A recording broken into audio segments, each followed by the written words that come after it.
Aye, shepherd's pie. Greetings from the Philippines. Welcome back to the channel for a coffee and a chat about a very, very serious subject today. There is no clickbait in this video. It's a very serious subject that has caught me by surprise. And it's not a good surprise, quite the opposite.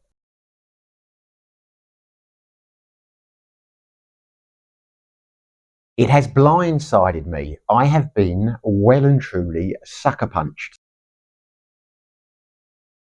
Really didn't see it coming, but sadly, shockingly, the Filipino government are after more money. And as a result, retiring in the Philippines just got a hell of a lot more expensive. And that is not an exaggeration. And it may be something that you're not aware of, because I certainly wasn't, and it's only just come into effect. I literally found out the other day on a live stream that the retirement financial requirements for a retirement visa over here have gone up considerably as of September. Now, before I go into what the changes are and what the ramifications will be for a lot of people who are thinking of retiring here, I just want to say a little something for the many trolls who I know who are going to come out the woodwork and basically say, May we get a word? Hide the money, y'all. There's poor people around. With your broke ass. well, I have a response to you. Even without seeing your comments, I think this will cover them. What you just said is one of the most insanely idiotic things I have ever heard. Because I'm not interested in what you keyboard millionaire fantasists have to say about it. Because you're not rich, you're not successful. If you were, you wouldn't be trolling on YouTube. Rich, happy, successful people don't do that. Fantasists like you do. So, talking to the people who have a serious interest in this topic, the adults in the room, we shall call them. The reality is, if you were to do a Google search or a Firefox search or whatever search, the information that you're going to get up on your screen will probably be something along these lines.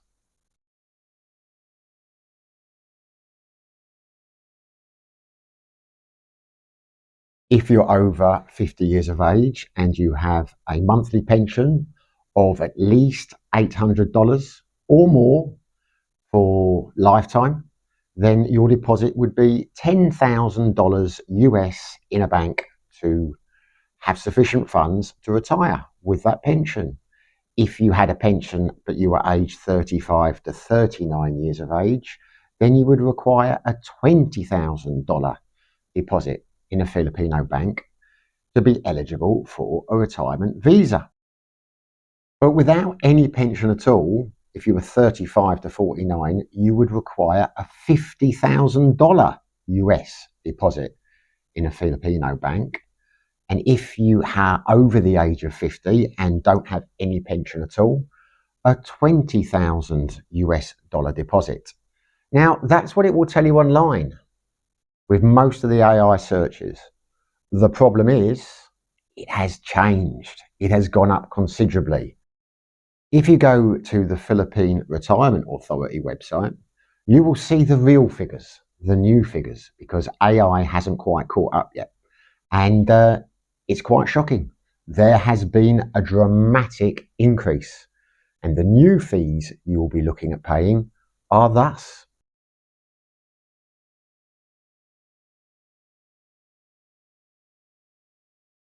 So the age requirement has changed.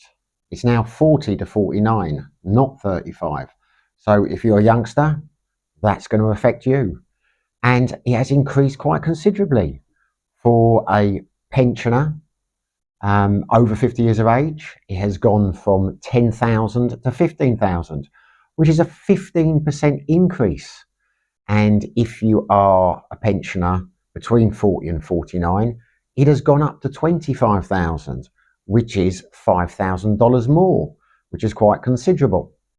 And if you're above 50 years of age and you don't have a pension, which is the category that I fall into, then it has risen from $20,000 to $30,000 US, which is a 33% increase. But strangely, for those who are in the 40 to 49 bracket, it hasn't gone up. It has stayed at 50,000 US dollars. Now, this raises a lot of questions. The first one being, why have they done this? Now, obvious, the answer would be that they're trying to get more money out of the expat community, which I get. But based on the figures that they've just announced or just changed, that's more than most other Southeast Asian countries. It's more than Thailand, surprisingly. And the reason I say it's surprising is I have always had the impression that the Philippine authorities want us here. The fact that you can still extend your tourist visa for 36 months, which is unheard of in any other Asian country.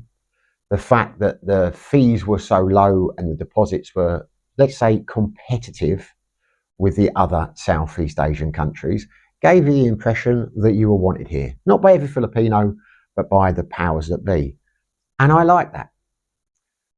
The thing that makes it even more surprising is there has been a gradual push over the last couple of years to get people who have been here a number of years on the tourist visas onto what the authorities would consider to be the more appropriate visas, to get them onto marriage visas, to get them onto retirement visas.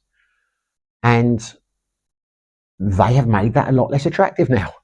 I can't for one reason see why I would want to go onto a retirement visa, because it's not attractive. And to be honest, it wasn't attractive before. I'm happy staying on a tourist visa. I'm not married, so a marriage visa is not an option for me. And I'm not breaking any rules by being here. So as far as I'm concerned, I'm doing the right thing. I'm officially a tourist.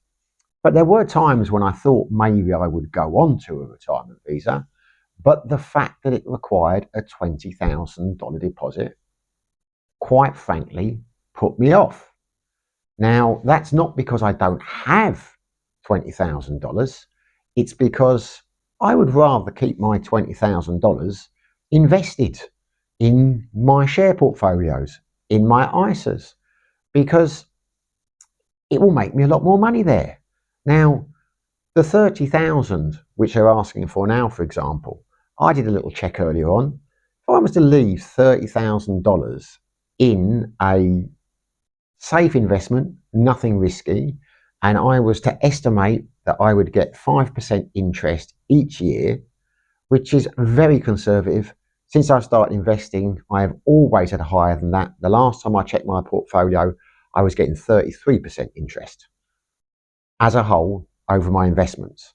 So things go up and down. Anyone who's got shares and stocks and investments will know that. But 5% is pretty conservative. I would be disappointed, very disappointed, if I wasn't getting more than 5% over a period of time. Now, based on 5%, over 10 years, you're going to accumulate 50,000. Well, your sum is going to be 50,000. So you're going to make 20,000 in compound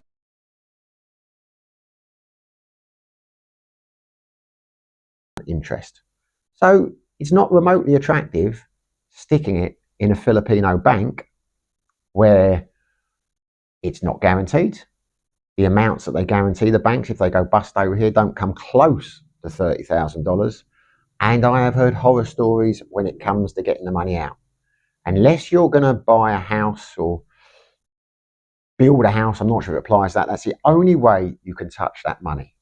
And I have heard countless horror stories of people who have left the country and spent many years struggling to get their money back from the bank and just can't get it. Now, that's purely anecdotal. I don't know how common that is.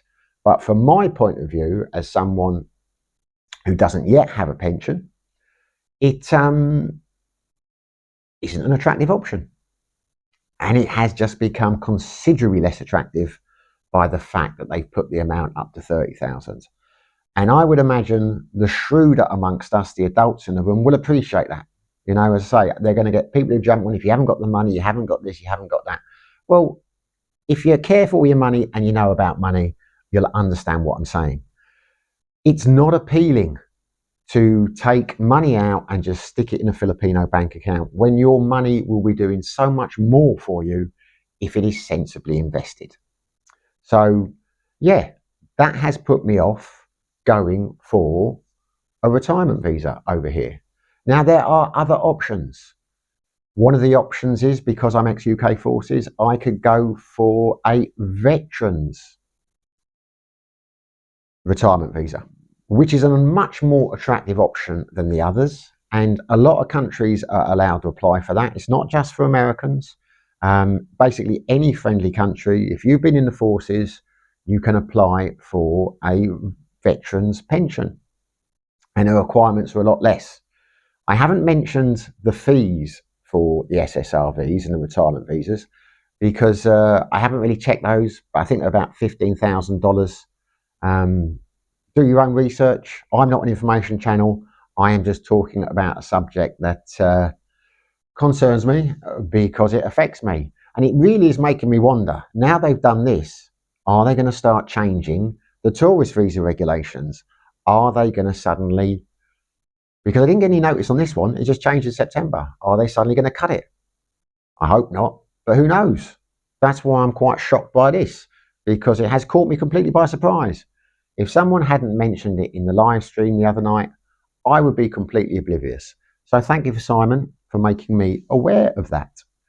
Now, yeah, the requirements for the veterans visa, which can apply to some of you, and you don't have to have been ex-forces. I think firemen and emergency services, police, things like that, they can apply for it too. But the trouble with that, personally for me, is you have to have a pension of $1,000 a month. Now, if you have a pension of $1,000 a month, then you can apply for it. And the fees, I believe, are $1,500 for the application. That's not including any agents' fees or or anything. That's just if you're doing it yourself. You only have to put $1,500 into a bank account, which is a lot less than the $20,000, $30,000, $10,000 with the other pensions. And it only costs $100 a year to renew. So on every level, if you're in a position where you can apply for that, then that's going to be the one for you. But the trouble is, I don't have pensions. I live off my investments and I live off passive incomes from my rental properties. And apparently you can't use that as a proof of income over here. They want it in a pension and they want it for a pension for life. So I thought about this. My Air Force pension kicks in when I'm 60. It won't be a lot because I only served 9 years. But I'm lucky enough to have 3 private pensions. So, unfortunately in the UK, you can't access them until you are 55 years of age. So, I'm only 53. But I did look at that. I thought, well, okay, when I get to 55, I could access my private pensions. I could draw $1,000 out a month and I could go for my veterans pension. But I started doing the maths and it is not attractive. I had plans for those pensions, which didn't involve me drawing anything out until I got to 60. I was going to start drawing the first one. 65, I was going to start drawing the second one. And the third one, I was going to leave that until I was 75. Because the reality is why my money is in those pensions, it is accumulating, it is growing. And I'm not going to go into my personal details, but it will grow, fingers crossed, based on past performance, although that's not an indicator, quite considerably. Enough for it not to be worth my while withdrawing one of them early at 55 to get the veterans visa. It just isn't worth it. It will cost me a vast sum of money over a 20-year period to do that. A shame, really, because I would like to be in that position. I have spoken to some visa people here. I have explained that my revenue from properties and dividends, etc., is considerably more than $1,000 a month, but that won't do it for them. There doesn't seem to be a get around for that, but it might work for some of you. So yeah, it is. It has shocked me. It has given me food for thought. One option is Ellen and I could get married and we could sail off into the sunset, live happily ever after, and I could go for a marriage visa.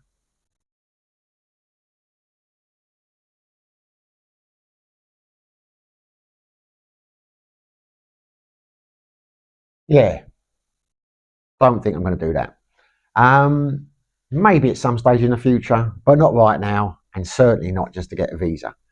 I'm not overly concerned about this. You know, what will be will be. Que sera, sera. You know, I will cross these bridges when they come to them. As I say, I might have to suck it and see. I might have to put the 30,000 into an account. So I don't want to do that because it's going to cost me a lot in compound interest. I'm certainly not going to access a pension early just to appease the requirements over here. I'm not sure what they're going to do. Hopefully, they're not going to change the tourist visa requirements. I mean, I'm only a couple of months into my tourist visa now because we went to Thailand. I'm going to Vietnam over Christmas, so it will start again. So even if they cut it to say a year, which I don't think they're going to do, I've said before, if they do start fiddling around with the tourist visas, I'm sure they will reduce them gradually, maybe by 6 months, a year, etc. But there are no guarantees in life. That is the joy of expat living. You can wake up one morning and the whole world could have tumbled in. The sky could have fallen down. You just don't know. You are, in reality, at the mercy of the authorities in whichever country you're living in. But I certainly thought it was worthy of a video because it's going to affect people differently. As I say, I am going to have to appraise the situation, have another look at my options. It's, I wonder if we're going to see the birth or the dawn of the fixers over here. Because in Thailand, I've said it before in videos, the visa agents over there, they can do many, many wonderful things. If you haven't got the requirements, they will fix it for you regardless. They will find a way. I'm not going to go into the dark arts of the visa agents over there because we're not talking about Thailand. We're talking about here. And it is my understanding that they've tightened up on that over there. They've tightened up over here. Certainly in the Philippines, my experience has been with visa agencies, etc. They do everything by the rules. All they do basically is fill the forms in for you and charge you quite a lot of money for doing that. I have not used visa agents for a while unless I've had to because I'd rather deal direct with immigration and fill the forms in myself and know where I stand. But some people like visa agents. And as I say, maybe there will be more fixers expanding. Maybe they will find ways around it.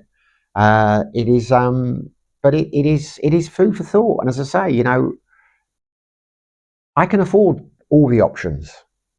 I'm quite lucky in that sense. I'm sure a lot of you will be as well. But the point is, it has made it very inconvenient in the sense, whichever route I go personally, it's going to cost me money over the long run. I'm not flush. I don't like the idea of losing compound interest. I'm at a bit of a loss as to why they've done it. I mean, the obvious answer will be to produce more revenue. But you've got to ask yourself, will it achieve that? Or will people move to other countries where the fees, like Cambodia, for example, where the requirements are a lot less? I don't know. Only time will see. Maybe this is the start of things to come. Maybe they're watching the Thai model and they're going to start looking at ways that they can tax you on your income. Maybe that's the next stage. I'm not trying to scaremonger here. I've got no idea what the future holds. I'm just telling you what has happened here. And yeah, I'm a bit confused why it came in so quickly. I'm very confused as to why I hadn't heard about it before because there's going to be a lot of people who are going to be in a situation where they can't get that money together and won't be able to come here. There will be a lot of people who have got that money, but they will be looking at it and thinking, this isn't a cost-effective option. Maybe they'll do that and they'll swallow it anyway. Maybe that's what I'll have to do. Maybe we will get married one day. Who knows? But Yeah, I think it's a bit of a gamble, and it's a big jump. I mean, you're talking 50% for some of the criteria. You're talking 33%. That's not short change. They obviously think that the pull of the Philippines is strong enough to stand it. As I say, only time will tell. But I've not been in the Philippines long enough to know if it's the kind of country where they will backtrack and change things just like that. I know Thailand is. I mean, Thailand, they will talk about a regulation for years. Everyone will think it's law. But the reality is, unless it's printed in a bank post, it's not law. And they will just float ideas. And if the ideas aren't popular, they will rescind them or they will never go into print in the Bangkok Post. So they never became a thing. This has become a thing here, but whether it will revert, only time will tell. But it's a sizable increase. I didn't see it coming, and there are going to be ramifications for a lot of people. But I'm not going to go into conspiracy theories here. I'm not going to say any more about it. I'm keeping my fingers crossed that they're not going to do anything with the tourist visas. Uh, you could say I'm burying my head in the sand. Well, I'm not really. I'm not going to lose too much sleep over it. Whatever will be, and you'll just cope with it. But if you are one of the unfortunate souls who is, shall we say, economically challenged, it's unfortunate because you can live on here in this country very cheaply. I mean, it's interesting that they've kept the amount at $800 a month for your pension because they obviously believe that you can live here on $800 a month, survive here or whatever, because otherwise they'd have put that limit up as well. But if you have only got $800 a month, they'll welcome you in, but they're going to take a lot of your emergency fund and insist you put it in a bank, which is no good to you whatsoever. Anyway, let me know what you think. The adults in the room, not interested what the trolls have got to say. Let me know what you think. Is it the start of things to come? Will they backtrack? How is it going to affect you? You know, I'll be interested to know what people's views are. Anyway, hopefully you enjoyed the video. If you did, smash the like button. If you haven't subscribed, it would be fantastic if you did. But whether you do, whether you don't, wherever you are, whatever you're doing, stay safe and be lucky.